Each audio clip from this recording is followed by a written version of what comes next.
Good evening, ghouls and ghoulettes, and welcome to Killer Horror Critic, the podcast worth dying for. Hosted by the Killer Horror Critic himself, this is the show where guests from all over the horror spectrum join to talk about some of their favorite horror films. So get snug under the covers, grab a cuddly puppy, and prepare for tonight's blood-curdling episode of Killer Horror Critic.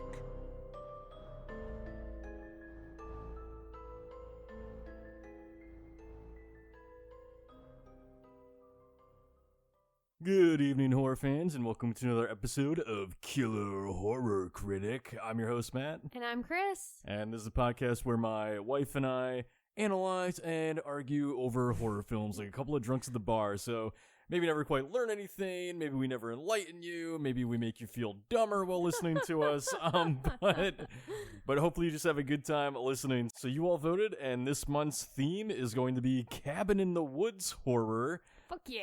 So, of course, we're going to start with the granddaddy of them all, which is The Evil Dead. The early 80s version, not the remake, although I do defend the remake. The remake is great. And I know I've already lost half of you, but I'm telling you that movie's amazing.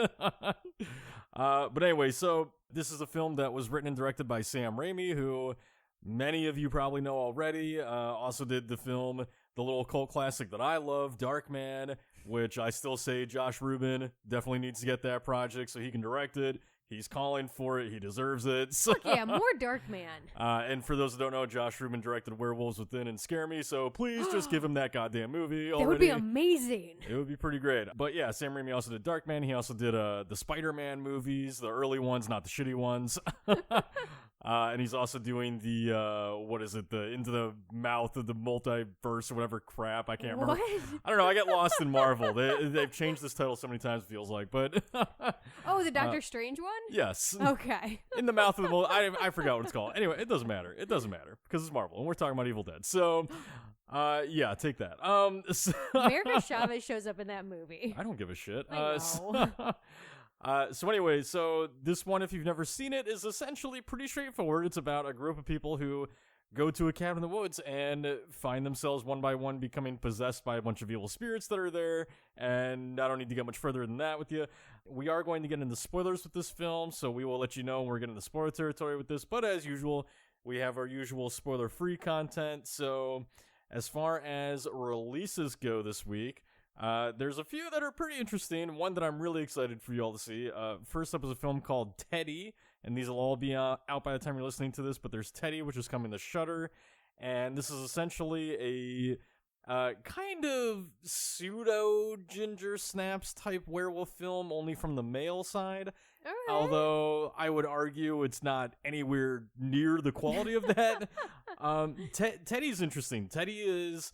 it basically follows this guy named Teddy who's kind of like your classic burnout, going nowhere, loser kind of guy, right? Mm-hmm. And he gets bitten by what might be a werewolf, and then he starts finding himself like changing in weird ways. But it's not really like Ginger Snaps. He kind of like he goes through weird things, like he'll find a hair in his eyeball, something like that. But it's not like consistently growing there to it doesn't like stay there like the changes do with Ginger and Ginger Snaps. It's just one. Well, it's just one, and then he pulls it out, and then it's not there the next day. You know what I mean? But so it's kind of like that. Although the thing with Teddy, which is going to disappoint some werewolf fans, is that it's more minimalist horror. So to give you an idea, you really. The werewolf is almost treated as the shark is in Jaws, although more so, in that you really barely, really see much of anything. So it's kind of minimalist in the way that it does things. But it's a fun film. I liked the character of Teddy. Not everyone will. He kind of grew on me as it went on, but he's also a pretty big asshole. But anyway, so that one's coming to Shudder. Another one coming to Netflix is The Swarm. I don't know too much about it other than it looks like a good time. I really like killer bug movies when done well, and this one is basically about a bunch of blood-sucking locusts that Shit. get loose on a farm or something like that, and it just and as goofy as it sounds, it looks like it actually takes itself kind of seriously, which like Ooh. could work to its benefit, but it could also just make it, not very enjoyable. So but so there's that one, which I think looks fun, and then there's also the film that I'm most excited about for you all to see this week, which is The Last Matinee. This is going to be coming to limited theaters and eventually to VOD, I think, later this August. I want to say August 24th, but this one is a film from Dark Star Pictures. They do all kinds of really great, gory, nasty, kind of interesting movies, and this one I caught a while back at a festival, really loved it. It's basically about a group of people in a theater on a rainy day who are watching some kind of like Frankenstein's monster movie, and meanwhile they find themselves being picked off one by one by a killer in the theater, and it's Awesome. it's a homage to Giallo, so it's kind of like a Neo Giallo flick. Lots of really great kills, lots of fun. Maybe a little too intense for some of you to have as much fun as you would like, but but I really enjoyed it. I think it's a great callback to Giallo films, and it's kind of fun that we're seeing a little bit of rise in these movies. Between The Last Matinee and *Malignant* coming out from James Wan, and *Last Night in Soho*. Those kind of have slight Giallo vibes to them, so it's kind of like a nice little like small comeback for it that I'm kind of digging. But It's a little Giallo renaissance. exactly. So anyway, another thing we like to do before we get into spoiler territory is I like to put up a poll on Twitter every week at Killer Critics, just kind of getting your thoughts and feelings on the film. So between love it, it's fine, don't like it, never seen it, where do you think the audience falls on The Evil Dead? I'm sorry, is this even a question? No, it is not. Okay, good. Because obviously it's love it. Yes, love it is correct. I mean, this film, look, and it's totally okay if you don't love it or you're just, Yeah. or you even hate it, that's totally fine. But The Evil Dead, yeah, it's a hugely influential movie that's responsible for almost everything we see in Cabin in the Woods horror films these days. And it's got such a following to it that, not only do we get a trilogy of films, a TV series, and a remake, and a new film currently shooting, I think it's called Evil Dead Rises, if I remember right.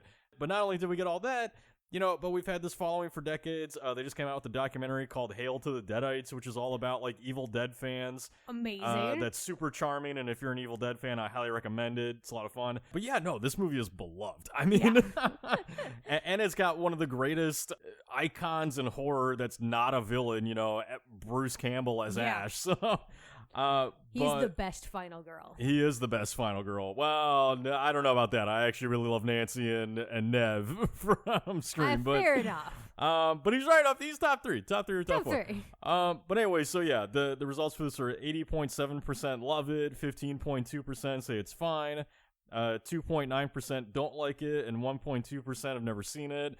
And I'm really curious about the ones who haven't seen it. Like, I'm curious if that's like a small part of the younger generation, or if there's like people our age or older that haven't seen it. I'm just curious, like, where the gap in the Evil Dead falls. But Yeah. which is why I'm thinking, I talked about this on Twitter a little bit with at DominLA the other day, and I think I might start doing this, is with these polls, I might start putting up a secondary poll with each one that's kind of getting like a general age range of where you are in that. I'm just curious on like where, if any, is an age divide in these You movies. just want to use that as an excuse to judge the younger crowd. Well, the younger crowd, or maybe I'll judge the older crowds. I'll be like, what, none of you saw Tragedy Girls? Fucking, Get on it. Get on it, stop being an old fart. So. I love the fact that you're just like, no, I'm going to use it to judge everyone equally. Yeah, exactly. That's what life's all about. But anyway, so we always like to get your comments on the film as well. So these are all from Twitter, at BeerNut1, which is Seth, big supporter of ours. What's up, Seth? And that's Beer, N-U-T, and then the number 1. He says, Evil Dead is a classic film that kickstarted a franchise. The thing I always remember from my first viewing was how the camera always moved in unusual and fun ways to convey the emotion and energy of the story. One of the most fun first watches of a movie for me. This film is canon. And I believe with that last part, he's referring to this film is canon to, the franchise, because a lot of people tend to look at this and go, oh, part 1 never happened, and we just start with part 2, which is in itself kind of like a pseudo remake of 1. So Which I fucking love. yeah. I love the camera work in this film. I think it's so cool and dynamic and fun. And for me, I sometimes have a hard time with like camera work because I can get motion sickness really fucking easily. That's why I don't like found footage movies so much. But this one, it's so much fun to watch all the different angles that they shoot this from, and it gives the film a completely different personality than we normally see in horror, which I think is amazing. No, totally. Evil Dead is one of those films that I caught at an early age that made me want to get into film, whether it was writing it, making movies, just being involved in movies in general.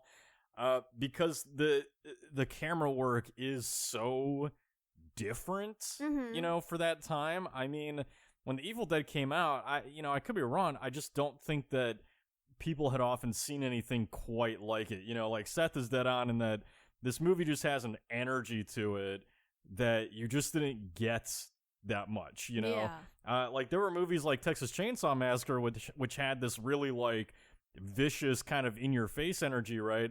But the difference in Evil Dead is, the Evil Dead itself has a kind of viciousness to it, but it's also just really kind of wild, Yeah. It's almost like this untamed animal in a sense, where it's just like, the camera's flying all over the place. There's zooms here, zoom outs there, like zoom, zoom, zoom. It just it really feels like you're just like it feels like this movie just picks up right away and then you never stop running. Yeah. Especially the case with Evil Dead 2, where all the shit goes down like 5 minutes in. And I love that about it, like that you can watch The Evil Dead and you could see like, oh, Sam Raimi, this is a special director. Yeah. Like he's definitely going to go on to do great things, as he did, I still credit him for pretty much revolutionizing the superhero genre with Spider-Man. I think that kind of kicked it all off personally. But yeah, no, so it's really great for that. It's a great film, and I also consider it canon. I'm not going to spend too much time getting into that theory. Maybe I will at the end here. But I do believe that you could consider this to be part of the entire franchise, because just look at it this way. As we learn in later films, time is not exactly consistent in the Evil Dead franchise. Right, yeah. So it's totally possible that Ash came back in time and he is going through this, or vice versa with Evil Dead 2. I'm just saying. It's possible that there are other Ashes out there. There's timey-wimey shenanigans. Right. Read the comics. There's universes of Ash, Yeah. So it's totally possible. But anyway, thank you at BeerNut1 for the comment. Really appreciate it. Next up is at Sinful_Redhead. So that's SINNFUL_Redhead. And this is my friend Sarah, who also runs her own podcast. You should follow her and check her out. But she says, it's such a classic. Another movie I watched at a friend's house during a sleepover. This one scares me psychologically because of how it's the people close to you, people you know, becoming possessed and trying to kill you, and you must fight for your own survival. And the isolation. In a cabin in the middle of the woods and no way of escaping. It's like an hourglass. You're just waiting for your time to be up. Yeah, I definitely agree with that. For me, I think Evil Dead was one of the many movies that Matt added to my education. I'm going, oh, you like horror? Have you seen Evil Dead yet? And I was just like, no. So we watched it immediately. That's really what this film is about, though, is the isolation and the fact that the people around you are the ones who can inflict the most damage on you sometimes, and kind of how terrifying that one is. And as far as the Evil Dead stuff go, this one really is the most terrifying, I think. Oh, easily. Yeah, all the other ones, like, they're goofy and they're fun, and I mean that in a positive way. I love Evil Dead 2. That's probably my favorite. Because I'm a baby, because number one is too serious for me. No, you're not a baby. Look, Evil Dead 2 is my favorite as well, because that's another one where it was just like, somehow, like, Raimi did it twice, basically. Raimi put out the Evil Dead, we hadn't quite seen anything like it, and then he comes back around, he's like, oh, okay, now I'm going to give you a sequel, which is, once again, unlike anything you've seen, you know? Like, he basically... He mixed the Three Stooges with the Evil Dead, and it was gangbusters. It's perfect. Genius. You know, that film. That film is a great example of how you do over the top horror comedy, because it's still creepy in elements, but it's really goofy. You know, but anyway, we're not talking about Evil Dead 2. We're talking about Evil Dead 1.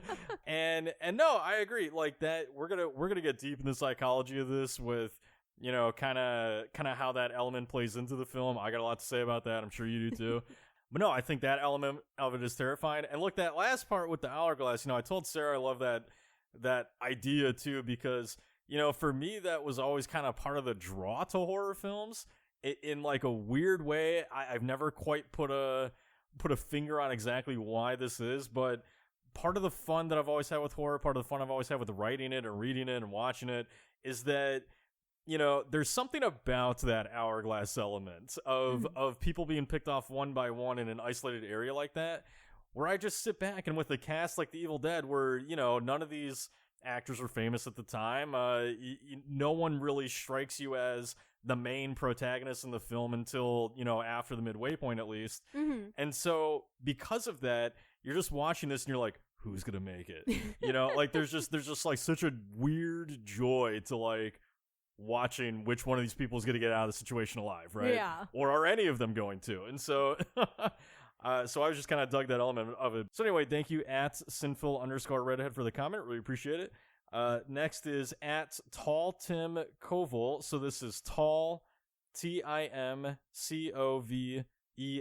Hopefully I said the last name correctly, Tim. But this is the director of Blood Conscious, a film that I highly recommend you check out when you can. Really, also, you know, speaking of sort of cabin in the woods, isolated horror, kind of touches on that. And anyway, it's a great film. I recommend you check it out. But he says, not straight comedy, but I really love the winks from Raimi throughout. That creaking porch swing is pure Sergio Leone, and many of the visual/audio gags remind me of Once Upon a Time in the West in that they build off genre expectation but go beyond. Yeah, it's the thing that I really appreciate about a lot of Sam Raimi stuff is he has this unique gift where he's really able to balance like creepy with kind of more lighthearted moments, which for me, I really appreciate, because anytime a movie gets a little bit too dark and heavy, I'm a baby and I go, I just want a pratfall. I just want someone to get like a shit ton of blood all over them. And every time Sam Raimi gives it to me, and I love him for that. He gives you exactly what you want in this. What I would more say, you know, to Tim's comment is that, first of all, you do see those winks there. And, you know, I know this isn't quite what Tim is saying, but I sort of, I do almost in a weird way kind of look at less Evil Dead, but more like Evil Dead 2 and especially of Army of Darkness. I do see like some Western elements in those movies that I really enjoy, but something with this, you know, you do see Evil Dead play off of genre expectations by kind of flipping on what you think is going to happen and what really happens.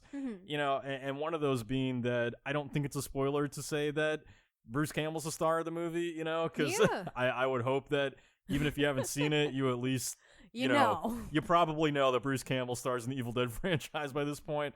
Especially if you're listening to this podcast. But, you know, that was huge for the time because, you know, these kinds of movies, you had already started to see a trend of final girls, right? Yeah.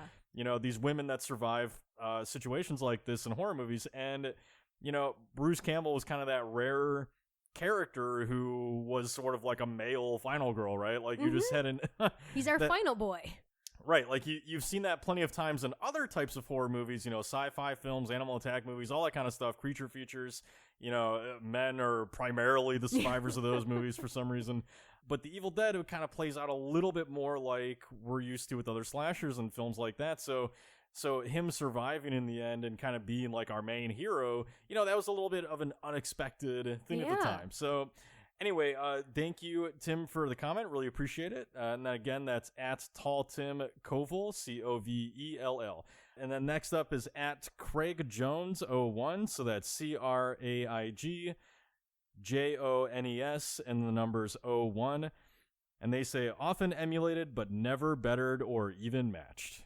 Yeah, you can't be better than Evil Dead. It's just not possible. You say that, but I have a feeling that you're going to rank this one below one of our other movies this month, and I already know which one, but I'm not going to say it right now. But I mean, I'm not necessarily going to disagree with you about where my rankings are going to be this month, but that's not saying that I think the other movie's a better made film. Right. No, Evil Dead, and what's so great about it and why I'm glad we're starting with it with this month is it's like Jaws was to shark films. You know, this revolutionized the cabin in the woods genre. I don't even know if there was a cabin in the woods genre before then. Before this? Yeah. No, not really. You know, at least not in the way that we think of it now. You know, this was one... And look, I mean, these are just the benefits of having been born earlier in the film age, if you wanted to get into filmmaking as opposed to now, is look, you know, something as simple as like, I'm gonna put characters in a cabin, which Yeah. that was like fresh, right? So, so no, like this particular situation, I don't think we had quite seen much of at the time. Yeah. You know, and then of course, with Evil Dead 2 and the two of them together, then Sam Raimi pretty much like, you know, officiated the. He was just like, the this is cabin my in the woods. genre. You must do it like this. Yeah, You are going to fail. yeah, basically. But anyway, so no, Craig, I agree with the comment for the most part. You know, it is often emulated, and anyone who's emulating it never is going to do the same level of quality as the Evil Dead. You know, and a lot of that goes to Sam Raimi. Like, look, you can have the best effects. I think that, like I said, the remake of the movie is incredible. I think that the effects and the gore in that film are so much fucking fun. Like I was cheering in the theater during that movie at some of those moments. But look, the thing is, no one directs a movie like Sam Raimi. No. Just you can try as much as you want. You're not going to be Sam Raimi. So like, so it has been often emulated, but never quite done to this level. The only disagreement I have there is that, you know, I would say it's evenly matched with Evil Dead 2. Because that is my preferred favorite, you know. Yeah. But look, if you're looking for like harder scares, then the Evil Dead is definitely, you know, the king. Oh, yes. So anyway, thank you at Craig Jones 01 for the comment. Really appreciate it. And then last up is a comment from, I'm totally going to say this wrong, at Gidget Von LaRue. So that's GidGitvonLarue. And they say, love it, still honestly scares me. I know it's a generation thing, probably, as I saw this as a young teen, but still holds up for me. Then finding out the behind the scenes makes me appreciate it even more. I don't know, for me, I saw it, like in my 20s, I think, and I have to say, this is one of the few classic horror films that Matt has shown me that I've been in agreement with him. Because a lot of times it's like, I'm going to show you The Shining or The Exorcist or Jaws, and he doesn't get the reaction that he wants. But Yeah, you know what the difference here is that Evil Dead is really short and really fun. That's true. And there's lots of blood and cool effects. I've learned if you can apply the word slow to the movie in any sort of way, Chris is out. That's unfair. I like some slow films. Yes, some. Anyway, no, I agree with JJ here as well. You know, here's the thing is, I don't. You could say it's a generational thing. I don't know how, you know, this generation looks at these movies. I'm a fucking old man at this point, you know. My super old ass at 30-ish, right? So I don't know how the younger generation looks at it, but I do think that revisiting this film, it does hold up. Like, yeah, there's a lot of things in there that seem tropey to us now, but even then, even revisiting it, some of those things don't really feel that tropey, and I think part of the reason is that, you know, at the time that Sam Raimi was making this movie, like Tim mentioned earlier, they're subverting those tropes, you know. So like they're creating new ones as we're sort of watching this film. So with it kind of being the original, it still feels in a way fresh, you know. Yeah. It's like when you watch Halloween, like Halloween, you know, might seem tropey to some, but you can also sort of look at it and go, yeah, but it does it better than everyone that came after it. Yeah, because it wasn't doing tropes, it was doing its own thing, and then everybody else was just lazy afterwards. Exactly. So, like, no, I do think it holds up. And yeah, when you look, you know, you want to talk about being inspired as a filmmaker, like, look into the making of The Evil Dead. I mean, this movie had Sam, his brother Ted, Bruce, like, all of them going all over the place trying to raise funds for this. It took years to make. They put everything into it, you know. Aww. And look, all the passion and effort shows. Like, this is just one of those great stories where it's like these guys came out and, you know, did this thing, friends in film school who went and did it, and, you know, here we are all these years later, and Bruce Campbell's one of the most popular horror actors, at least genre actors in the world, you know. Sam and Ted are fucking famous as shit. So yeah, no, look into it, get inspired, go make your own movie. Anyway, thank you at Gidget Von LaRue for the comment, really appreciate it. So next, just really quick for you on the spoilers, we like to do tagline versus the movie and just kind of what we think of it overall. So the tagline for The Evil Dead was, "The ultimate experience in grueling terror." So what do you think of tagline? What do you think of The Evil Dead? Okay, so the tagline is not nearly as good as the movie. But that's what taglines were back then. Like, like The Last House on the Left, which is still one of my favorites, even though I don't like that movie very much. It's only a movie. It's only a movie. It's only a movie. That is a fucking good tagline. Like that was a good one. But that's what a lot of them were, is like the most terrifying experience you've ever had. Like the Jaws tagline that we talked about was based on the terrifying bestseller. Like that's kind of what they were before a lot of them started getting really campy. So yeah, fair enough. But we've already said it. This movie's amazing. It's definitely the most serious and scary of the Evil Dead movies. And so, yeah, I love this movie. Evil Dead 2 is definitely my favorite. It used to be Army of Darkness, but now I think I'm solely in the Evil Dead 2 camp. Yeah, no, me too. But I will say really quick before we get into spoilers is that, the tagline, it's pretty boring, but... and I would also disagree with it. But hey, at the time, it was pretty frightening, for people looking for something like that.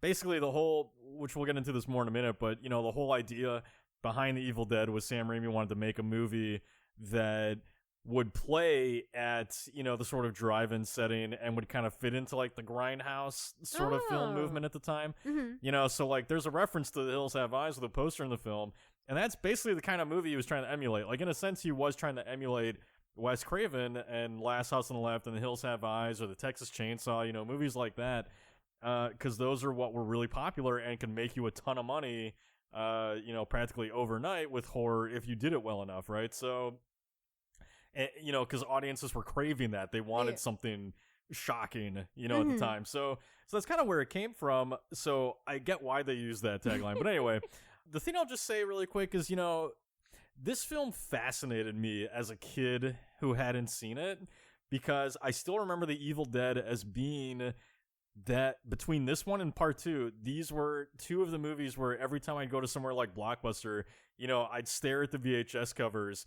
And, Evil Dead has its classic, like, woman reaching out of the grave. Evil Dead 2, the one that I was familiar with, has the really creepy skull that's kind of looking at you side-eyed, right? Yeah. And every time I would see those, I would think to myself, those must be two of the scariest movies ever made. Like as a kid, I thought Evil Dead was just going to scare the ever-loving shit out of me. So were you disappointed when you finally watched it? No. I don't remember why it didn't disappoint me, but by the time I finally got to them, I was sort of prepared, I think, for what they actually were. Yeah. But as a little kid, before I was allowed to rent those movies, I would just always look at them and be like, that must be the scariest movie ever made. Aww. But then to find out that they're actually some of the most delightful movies ever made. Right? Although I'm sure that can be debated with the first Evil Dead. But anyway, so we're getting into spoiler territory now. So again, if you have not seen the film, please go stream it. I don't remember exactly where at the moment. I'm sure the Evil Dead is streaming somewhere, and if not, it is 100% worth your rental dollars. Yes. I would also hope that you own it at this point, because it's that good of a movie. But anyways, we're getting into spoiler territory now. So as usual, who do you want to talk about in this movie? We've got Ash, played by Bruce Campbell, his sister Cheryl, played by Ellen Sandweiss, their buddy Scott, played by Richard DeManicore. Who do you want to talk about? So I just really quickly want to talk about Ash. I know he's the main character and everything like that, but specifically with Ash in Evil Dead, this first one, I think it's really interesting to see his character development to the later films. Because our Ash in this film is not like this tough talking, potentially slightly misogynistic, like attitude dude. He is a soft nerd boy. Like, this is a dude who's cowering in the corner throughout most of the film, just watching everything go down. And I think it's so interesting that our very first Ash was just like the softest baby. And then we got to the later ones and he's just like, I will fuck you up. Well, I would argue that that's still not really Ash's personality in the later ones. I mean, he, that's always been my favorite thing about Ash, is that even as the movies went on, he's more of a tough talker than he is a tough actor, if that makes sense, Like he, like as the films go on, he's all about like, this is my boomstick. But you throw him into a shitty situation and he's gonna fucking, run away and be a coward as soon as he can be. So, especially in like the TV series, which I love. But yeah, he's a great character. It is funny that in this film, you could almost argue he almost like disappears in the background with everybody. Like if you watching this film at the time, if you didn't know who Bruce Campbell was, I mean, yeah, he's just another character. Yeah, he's you just know, another dude. He doesn't stand out any more than anybody else, really. And so it is kind of funny to go back and revisit this knowing Bruce Campbell now Yeah. and be like, oh, baby Bruce Campbell. Baby Bruce. Because it is just funny how, like, you know, until the final act, like, I mean, you know, you practically don't even know he's there half the time. Right, he just fades into the background. Everybody else takes center stage. A little bit, yeah, which I think is kind of genius on Raimi's part because, again, you have a cast full of characters who you don't really know who's going to survive because no one's big enough of a name where you're like, oh, there's no way they kill that person early on, you know? Mhm. And so watching that, you know, you're more drawn maybe to some of these other characters, so you might think that they're going to make it longer than Ash, right? But anyway, so who I want to talk about is Cheryl, played by Ellen Sandweiss, and this is where I'm going to start getting into some dark shit with the Evil Deads. So prepare yourselves, because some of this might not be as fun as you thought it might be tonight. So with Cheryl, with Cheryl, who I think just gets the worst in this Oh. movie through and through. You know, she's interesting because, for one, she's the only single person in the movie. Mhm. You know, like Ash has his girlfriend Linda, played by Betsy Baker. Scott's dating Shelley, played by Teresa Tilly. So, and those are really all our only 5 characters. So, you know, Cheryl's kind of the only one who doesn't really have like a partner, you know? Yeah. And I think when you compare that with some of the other things that happens to her, it almost starts to become like sort of a build up to what the main theme is.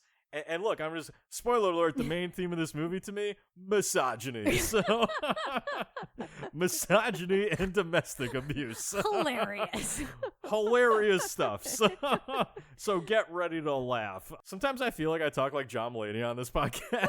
Sometimes. I'm just like, are you ready to laugh? Let's talk about divorce, you know?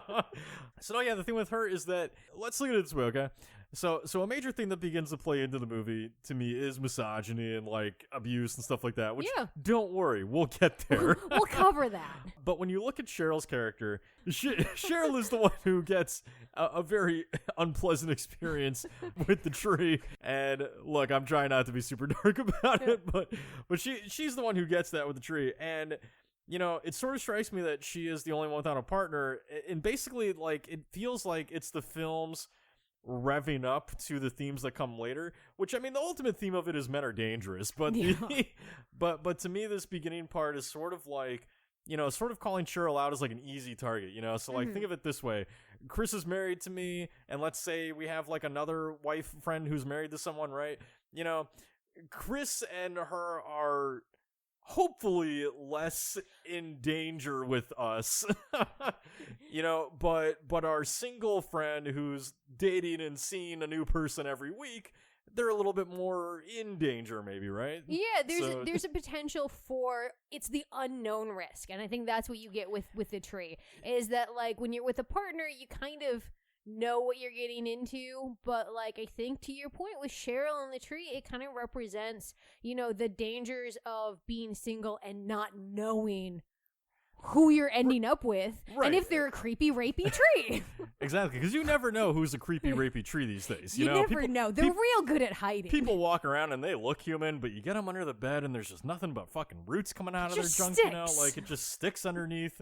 You know, they look like fucking Pinocchio down there. It just, you just never know. But no, this isn't, by the way, this isn't to bash single people. I hope No. no one thinks I'm doing that. All I'm trying to say is that it's simple math, you know? If I go out by myself, I'm much less protected than if I go out with a partner, right? Yeah. So that's all it's kind of saying is I feel like Cheryl gets singled out by the demons early on simply because she's by herself, in a Yeah. sense. You know, like she has, and look at the men she's with. I mean, neither Ash nor Scott are really all that giving a shit about her. You know, like Not really. they're not very protective of her, and so it's almost like the demons smelled it out. You know, and she just becomes like easy prey for them in a sense. Yeah, I absolutely agree with that. Yeah, poor fucking Cheryl. Poor fucking Cheryl. Poor fucking Cheryl. I find it kind of interesting, you know, in this movie that has a lot of themes of, you know, the misogyny and men kind of suck and all that kind of stuff, that one of our main themes that we're seeing throughout, I think is interesting, is the use of time and mirrors. because that's constantly throughout this film. So I'm kind of curious, like, how do you think that ties into everything else we're talking about? Okay, well, of anything that I mentioned tonight, this might be the one that makes the least sense, my answer. But I fucking love Matt theories. well, it's like, I don't know if it's more of a theory, but, you know, I guess I kind of look at it this way, right? So, if we are talking about abuse and in domestic relationships, you know, which kind of plays out through this, and for all of you who are like, what are you talking about? There's no domestic abuse, men are fine, you know, like, for any of you who Did you see how Ash beat her? for any of you that think that's not a theme, don't worry. We're gonna get there. But so when I look at this, you know, let's start with time. Time plays a minimal role in the film, but it's still a pretty decent one in a sense. So, like, you know, first of all, you have the clock chiming right as Cheryl gets possessed, right? Yep. That's her first time getting possessed, is the clock chimes, or it stops, or whatever. And then the clock is pretty much the same, I think, throughout. I think Chris noticed that it's, you know, the clock never really moves. But then at the end of the film, again, spoiler territory, the end of the film is, you know, dawn has risen, the clock's going again, Ash walks out, and the way I kind of view this is sort of the idea of, like, our worst selves come out when the sun's down and we're in home with the curtains shut and the doors shut, you know, like that, like, to me, like, that's the time where the ugliness in a family will come out, right? Yeah. You know, like, you know, it's like in a lot of domestic abuse relationships, right? It's like, you know, the dude goes to work, maybe he puts on some kind of face for everybody, right? And people think like, oh yeah, I don't really like the guy, I don't really hate him, you know, they're whatever, indifferent about him, right? And then he goes home, and then at night, behind locked doors, he's a complete monster, you know? So it's that kind of concept of, like, the sun goes down at the cabin, and that's when, you know, the demons come out, right? And as far as the mirror goes, that plays into the demon aspect, which is that, you know, so you have Ash giving Linda this trinket that's basically a mirror, right? Yeah. It's like a two-sided mirror. And then he himself is dealing with the mirror later on, where, you know, it's almost like he puts his hand through the mirror, and then it's like all water and he disappears into it, right? So part of I have two ways I look at this. One is that the giving it to Linda, I almost view it as like a vanity thing of, like, it's almost like giving this mirror to Linda and being like, hey, that pretty reflection you see in it, that better always be there, you know? You better make sure you're still pretty, bitch. Yeah, I don't know if there's a better way to say that, but it's basically just like, you know, it's almost like he's giving her this constant reminder of how she looks. Appearances are important. Yeah, appearances are important. That's a good way to look at it. Yeah. Like, that's kind of why that's sort of what I see with him giving her that mirror. Because think about it, you know, if you're that girl getting the mirror, you basically are wearing this thing where every time you look at it, you're seeing your own reflection, right? Yeah, and it's not going to be a good one. Those tiny mirrors aren't going to reflect you nicely. Sure. So it's like, so it almost just feels like Ash kind of, you know, subconsciously maybe kind of putting that sort of vibe out there, right? Yeah. And then as for himself and him disappearing in the mirror later, you know, what are mirrors but sort of like windows into our other selves, our alternate selves, our souls, right? So him, like, looking in the reflection later on and then sticking his hand into it, and it becomes all watery and he begins disappearing inside of it. To me, that's almost kind of like Ash, you know, on the surface putting out this, like, good guy, I'm your buddy, pal, kind of like dude, right? Yeah. But the moment he starts to look and reflect on himself internally, he realizes there's something darker there. Yeah. You know, which is why when he puts his hand through that and then it turns all water and he comes out, he's like screaming and crying almost, because it's almost like this realization of, like, shit, I'm not who I think I am. Yeah. Well, that's the thing for me, is, like, the way I view it is this cabin is basically, for these characters, like a sensory deprivation pod. Like, the whole reason why time stops is, like, I think for the most part, we're dealing with a lot of trauma with these characters and them, like, having to confront things. And I think that's why we're seeing, like, the stoppage of time, because, look, for any of you who have gone into the woods, time does not matter out there, and things get really fucking weird when you don't know what time it is. You really have to, like, confront, like, who you are as a person. I mean, normally I don't think you're doing that when you're just going out and eating s'mores and all that kind of shit with your friends. I tend not to eat s'mores and think internally to myself, but what is life really? Yeah. If Who not am I? If not a s'more. But I mean, Are we all just s'mores in God's chocolate sandwich? God, I wish. No, but I think, to your point, looking at when the clock first starts, it's not only with Cheryl when she first gets possessed, but there's also a mirror right behind her. And I think a lot of the characters not only are dealing with this sense of timelessness, but also that they're having to confront their traumas in themselves. Okay, so you want a really dark theory for the Evil Dead? Fuck yeah. So this is where some of you are gonna turn it off if you haven't already been depressed enough by this point. So my really dark theory, and I've never thought this before until watching the film this time around, but my really dark theory for the film, which I will say, maybe I don't quite buy into, but I think if you want to see evidence of it there, it's there. Thematically, is I pose the idea of what if we're talking about characters dealing with their trauma, and we're looking at Cheryl as the first one to get possessed. And let's say that demons, they like to toy with you with your past experiences, right? Like things that they know torment you. And with Cheryl, what happens to her? She gets, raped by a tree. So like maybe Cheryl has something like that in her history. Yeah. Maybe that's why Cheryl's single. Maybe Scott did some awful things to Cheryl at some point. And Yeah. And here's why I say that is like, look, we don't really know what the past histories with these characters are. We don't know why Cheryl is on this trip with them, like, is she that close to Ash? Doesn't really seem like it, they don't seem that close. How well does she know Scotty and his girlfriend, there's a lot of questions as to why Cheryl's there. And so you could maybe sort of say to yourself, well, maybe Cheryl used to date Scotty. Maybe, maybe there's something like that there. Maybe, and maybe in their past, maybe Scotty wasn't exactly the greatest dude to Cheryl, and she's never really talked about it. And maybe Ash secretly knows and has never said anything to her or Scotty, which is why Ash ends up confronting his inner, self, right? So all of that's kind of there. And then it sort of starts to look, there's other things that play into it too, thematically, where it's like, so let's say that that's true. Let's say that there is that history between Scott and Cheryl that's never been spoken about, that Cheryl's never told anybody, right? And that Scotty's never confronted. Let's say that is working under the scenes here. Then when Cheryl gets possessed and Scott is the first one to kind of like, attack her and grab her and throw her in the damn cellar, it almost sort of strikes me as like Scott, trying to like bury this secret that he has. That he doesn't want to get out. And you can look at Cheryl as becoming possessed as in like, this demon that she's been holding in, this darkness is finally, kind of coming to the surface, and Scott's basically like, oh, fuck no, get in the cellar, Yeah, kind of how I feel about, because look, this movie is really fucking harsh to the women in this film.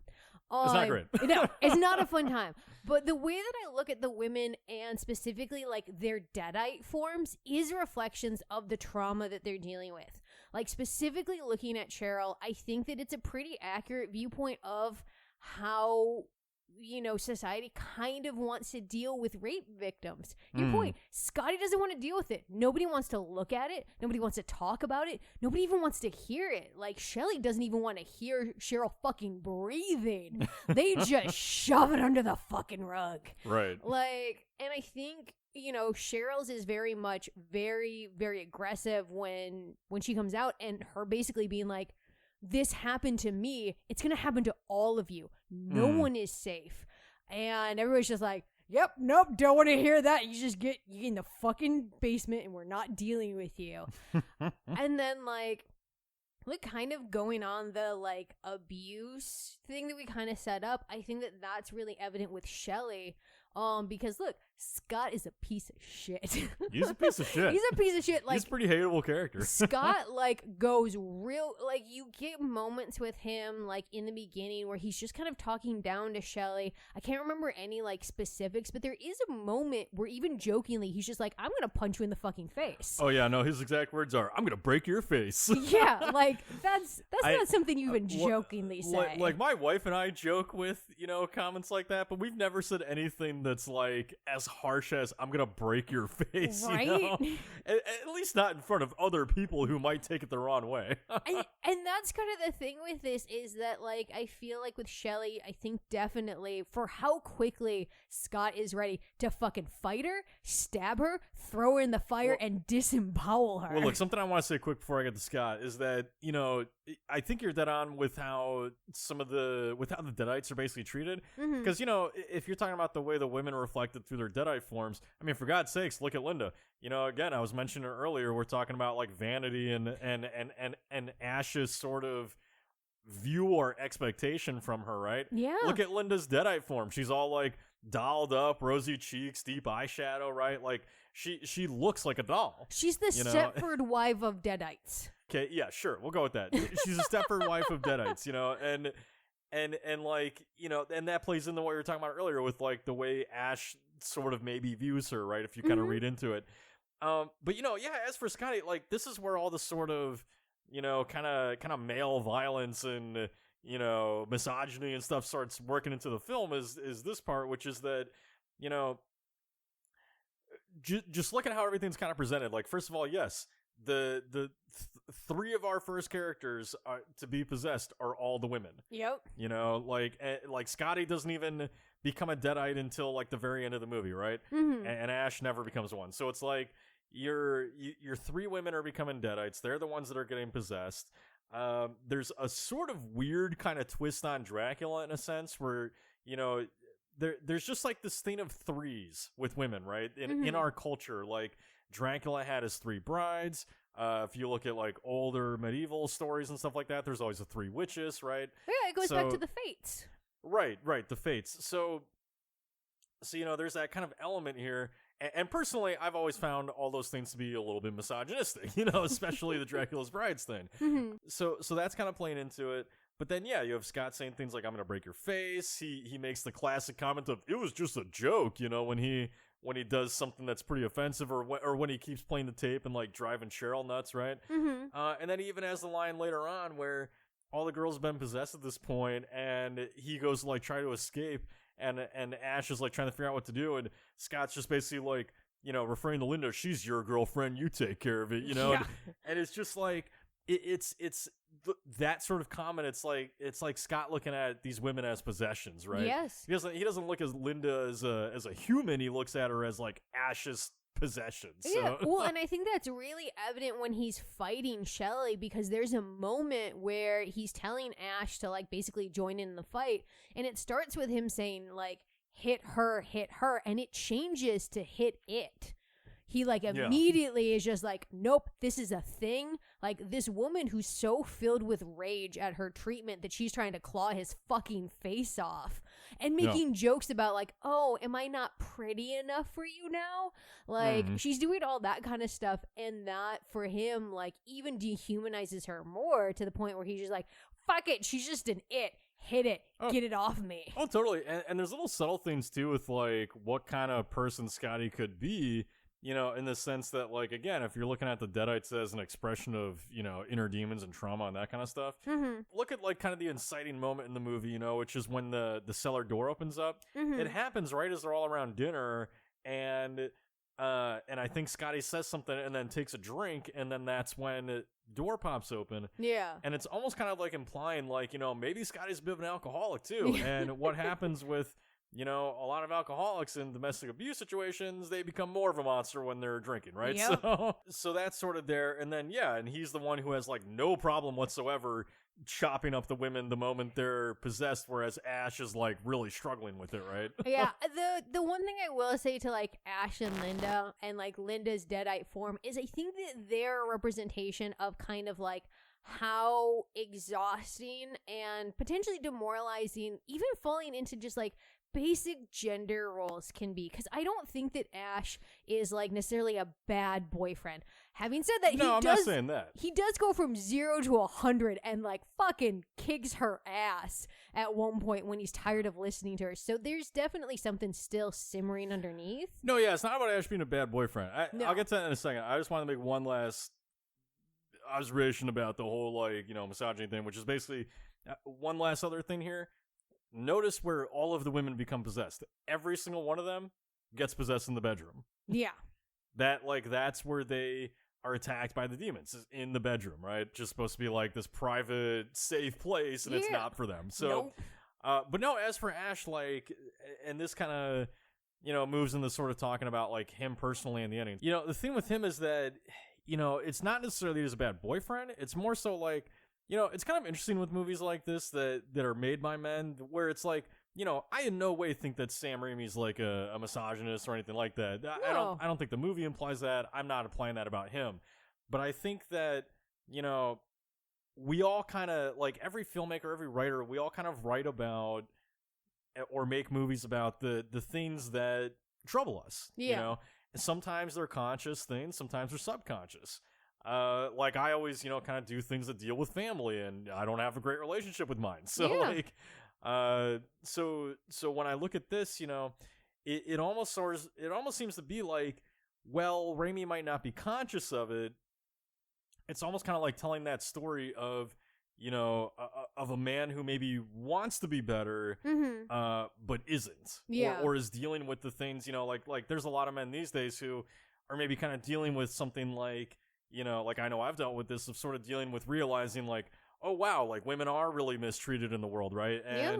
And that is a really big issue, and kind of dealing with the responsibility of that, Mm-hmm. So Ash strikes me as more of that kind of character, where like he's not Scotty, but he's dealing with sort of the responsibility of being maybe the only one who Scotty might listen to in that room. Yeah. Like the kind of guy Scotty is, he probably doesn't give a shit what these women say, because he's that kind of dude, right? Yeah. So in that case, Ash is maybe the only one who can kind of, get him to listen.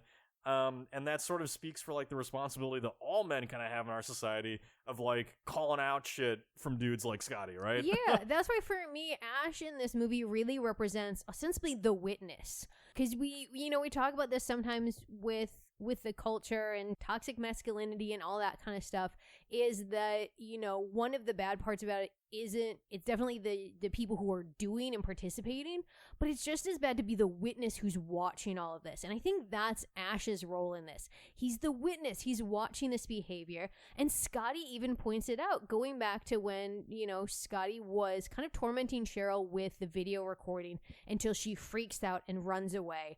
And Ash calls him out on it afterwards. And Scotty's response to it was, well, you were listening too. You could have done something about it, and you didn't. Right. And all Ash can do is like shrug and be like, yeah, no, you're right. Yeah. And I think that's really Ash's role in this, is a reminder that, even if you're witnessing all this stuff, if you're not stepping up and doing or stopping anything, you're kind of complicit in what's going on. Yeah, no, it's 100% right. Like that to me is the demon that Ash is kind of dealing with. Yes. He definitely, I do still think that he has those things of sort of looking at Linda like property in a sense, Yeah. I do think that he has those like typical bad male tendencies, right? But the thing that is strongest here though is the fact that he is kind of dealing with his own demon. And look, I just think that there's too much in this movie that kind of references this idea, like the difference in opinions between Scott and Ash, Yeah. and the way that they view the women. I think there's just too much going on there to say that, if not consciously intentional, that it's not a subconscious theme going on with this movie. Because Ash does strike me as that character that I think a lot of men have maybe felt like over, especially the last few years, where the stuff's being called out more and more, and we're becoming more like kind of awake to it, right? Mm-hmm. Is this idea that like, it's sort of like, yeah, Ash is realizing like, man, Scotty's kind of a fucking dick. and I don't like that, and he's sort of coming to terms with that. And he kind of strikes me as like maybe that friend who, Scotty's always been kind of like the leader and the one in charge, and sort of like bullying Ash a little bit, right? Yeah. And Ash is maybe like kind of coming to the realization that we're seeing in this film, where he's realizing Scotty kind of sucks. Yeah. and he's seeing how Scott treats women, and he's dealing with that within himself. He doesn't want to be Scott. Yeah. And he's realizing that he has tendencies that are like Scott, and he's kind of coming to terms with the fact that he has those tendencies, and that he also hasn't stepped up to do anything about it when those tendencies come out of Scott, right? Yeah. So yeah, that's the main kind of demon I think he's dealing with.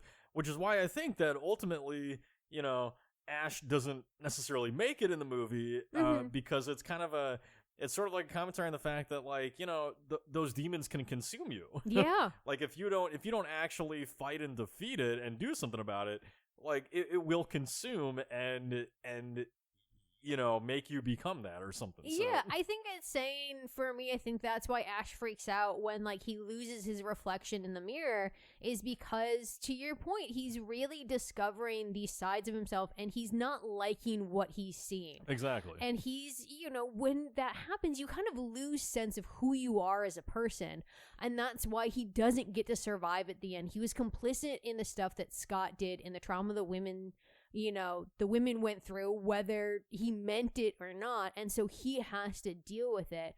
I'm curious, though, what you think the reason is for why he never saw, like, it. Well, really quick, one last comment I want to make on that is that, because that's what I always do, is just the fact that, I think that's why these first two films are so great. And look, Army of Darkness is great too. I love that all three of the movies, including the TV show as well, all have their separate, like, fan bases where that's their favorite, right? Like, each one has their fan base where they think it's the best one.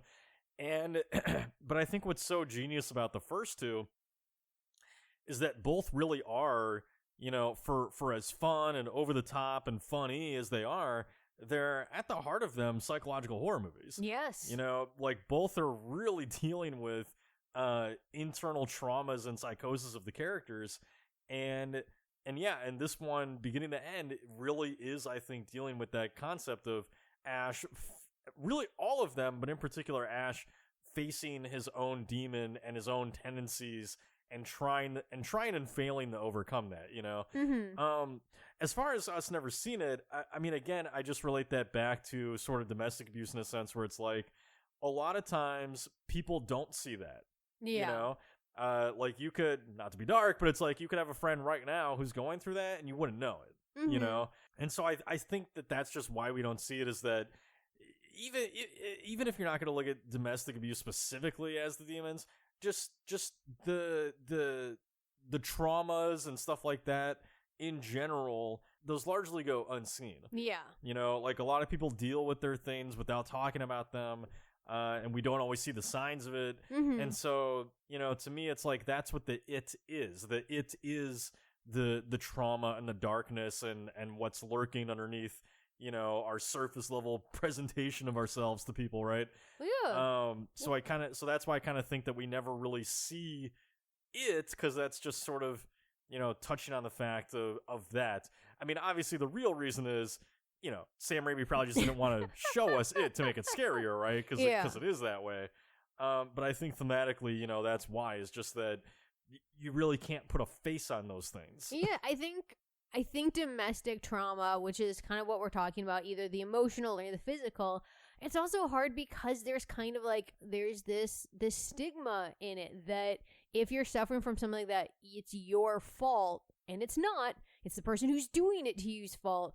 But that makes it so much harder to identify. It's so much muddier than, more like cut and dry abuses can be sometimes.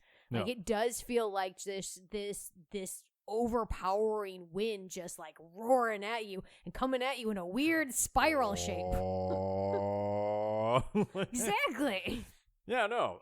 That reminds me, one last thing I meant to say with the demons too. I also, going back to the misogyny thing, because you all, I'm sure none of you are sick of me saying that. One last thing I want to say with that is that, I also love how when the demons are going around the windows, there's a point where Shelly takes off her shirt and you see her tits, and you hear the demons go like, "Oh!" like they get all excited, right? So I don't know. That just fucking pervy demons. Yeah, that just spoke to me as like, sort of like pervy, abusive demons. Anyway, all right, so we gotta start wrapping up here. So, who is your killer idiot of the Evil Dead?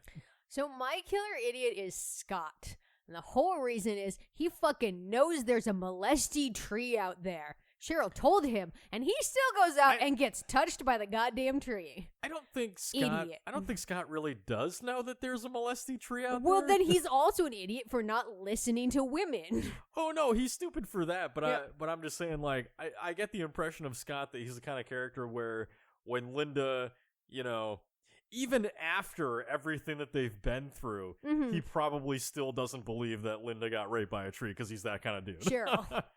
He probably still doesn't believe that Cheryl got raped by a tree because he's that kind of dude, right?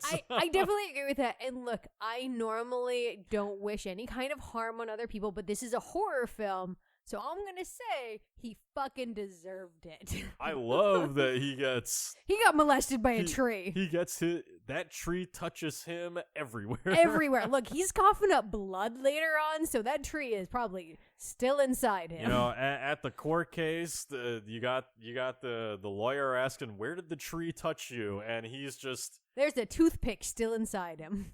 "Oh God." I hope. Sorry, was that too dark? I don't know. I guess This is not wishing this on anyone. I guess the instant drop in our listeners can tell No, us. I'm so sorry. I hope I didn't offend anyone.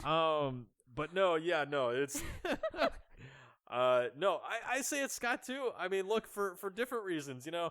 Scott, I mean, for God's sakes, he rented this place and he's Yeah. never seen it. He doesn't know anything about it. I mean, what kind of, you know, people like us living in this current generation, we're like, what kind of life is that? You know, Yeah. like we're all a bunch of like selfish ADD, you know, fuckheads. But something that I do appreciate that we have now is like, if I'm gonna go, you know, if I'm gonna go to Expedia.com or whatever and like plan out my trip, like I could see photos of the places I'm going. Yeah. And in this case, you know, they don't have the internet back then, so Scott's just renting this place that he found I don't know where. And I mean, to be fair, I think we're also raised on a steady diet of everything will kill you, everyone will kill you. You need to make sure that you don't end up in a murder situation. well, I mean, there's that too, but I mean, but then you also have the stupidity of the cellar door flying open, and I believe it's Scott who says something like, "It's the wind." So- Yes. But he makes fun of the girls for thinking it's an animal. Idiot. I hate him. Right, no, yeah, he says it's the wind, and the girls say it was maybe an animal, which, I mean, let's be honest, this is another kind of stupid explanation. Oh, but, yeah, I know. They're all idiots. They should have gotten the fuck out of but that he makes cabin. fun of them, but he's like, but my explanation of the wind, now that's some solid, impenetrable shit. That is man science right there. It's science. What about your killer death of the Evil Dead? I think that's Scott and Shelly dissolving at the end. Like when the sun comes up and like they completely break down. I don't know if that's like special effects or claymation or what the fuck it is, but it's so fucking cool and I love it. I love them just dissolving. Yeah, no, so this is stop motion animation.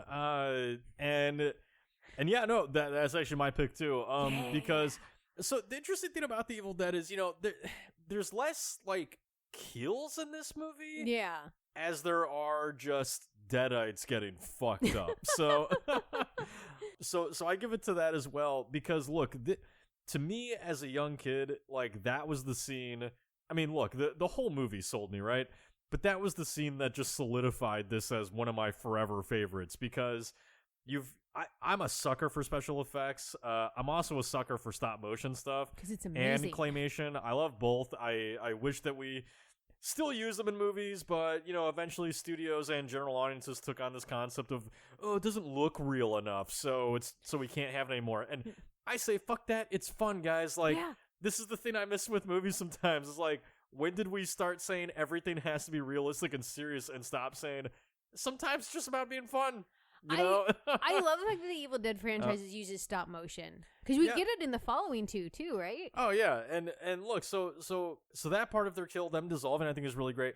And then you have, I want to say it's Shelley's deadite, although it could be Scott's. I'm forgetting right now, but one of them falls forward and then just like explodes basically and gets Yeah. blood all over Ash. And then you have fucking demons come out of them, like demons literally rip out of them, you know. And it's funny because, as you know, this is where expectations come in with things sometimes. Where like as a kid, I saw the demons, you know, the hands come through them, Mm-hmm. and then it was over. And as a kid, I was like, oh, I wanted more demons, you know, like I wanted to see the whole demon. What the fuck, you know? Young but- Matt was me. Yeah, but as I'm older, I'm like, I don't care. Those claws coming out of them is still fucking awesome. It's amazing.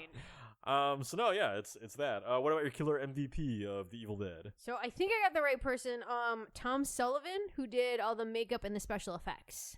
Okay. Yeah, IMDb tells me that he did all the special effects and the makeup for this, which I fucking love with this. I love the Deadeye makeup, which I think is amazing. I love the stop motion, all the special effects in this. I will say there was a close runner-up.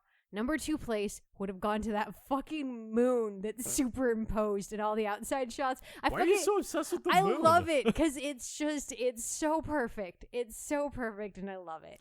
It is. I mean, it's another thing we don't do enough of in film anymore is that kind of, exaggeration on things like that. Yeah, like that dumb superimposed moon that, like, you keep seeing the same moon with, like, the clouds going over it. I think it's one of those things that endears me to this movie. You know what it is? It gives the movie the vibe of being a movie. Yeah. And that's something I really miss. I don't know if you guys listening know what I'm talking about, but, like, there's just so many movies these days that, like, work so hard to feel realistic. Yeah. And a lot of times I'm just like, movies are not supposed to feel like that. No. I mean, some are, sure, but I think that for the most part when you're dealing with these things, I want it to feel more like, I want it to feel more like a piece of art than, than something, than a home movie that I watched from someone, right? Yeah. And when I say art, I don't mean like the pretentious version of art where like everything has to, be just beautiful and amazing and,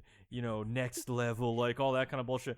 I just mean that, I want it to be art on the level of a Picasso painting or art on the level of, like, my dumbass kid, made a finger painting that looks like shit. Like, I just want it to look unique, you know? And I think that's what we're missing a lot of times. It's just movies that look that way. But anyway, so my MVP is gonna go to Sam Raimi because, of course it is. Look, I usually don't give it to directors, because I view these teams with filmmakers as just there's so many people that deserve credit. Mm-hmm. But in the Evil Dead's case, I'm gonna give it to Sam Raimi because again, nobody directs a movie like him. No.